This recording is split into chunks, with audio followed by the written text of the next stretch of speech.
Salat adalah ibadah utama bagi umat Islam yang waktunya telah ditentukan. Allah Subhanahu wa Ta'ala berfirman, "Sesungguhnya salat itu adalah fardu yang ditentukan waktunya atas orang-orang yang beriman." Quran Surah An-Nisa ayat 103. Dalam pelaksanaan salat, setiap muslim ditekankan untuk khusyuk karena khusyuk merupakan ruh salat. Namun seringkali pikiran lain muncul saat melaksanakan salat, entah itu soal pekerjaan, keluarga, atau lainnya, yang membuat kekhusyukan menjadi terganggu. Lalu, apakah salat harus diulang apabila saat salat pikiran melayang-layang? Jumhur ulama mengatakan hukumnya anjuran dan tidak wajib diulang, karena mustahil seseorang bisa khusyuk dengan sempurna dalam salat.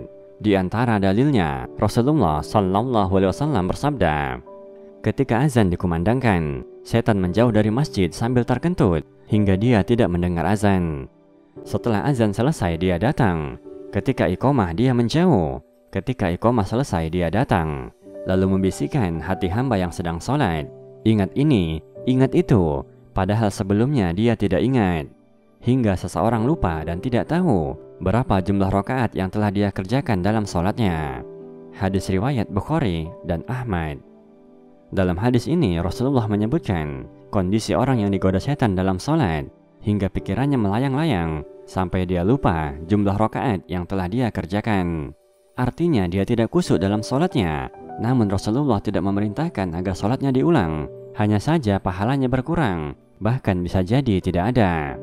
Rasulullah bersabda, "Ketika seseorang selesai dari sholatnya, pahala yang dia dapatkan hanya 1/10 sholatnya, atau 1/9, atau 1/8, atau 1/7, atau 1/6, atau 1/5, atau 1/4, atau 1/3, atau setengahnya." Hadis riwayat Abu Daud. Ibnu Abbas mengatakan, "Kamu tidak mendapat pahala dari sholatmu selain apa yang kamu renungkan dari sholatmu." Kekhusyukan yang sempurna memang tidak menjadi kewajiban, karena hampir tidak mungkin manusia bisa melakukannya.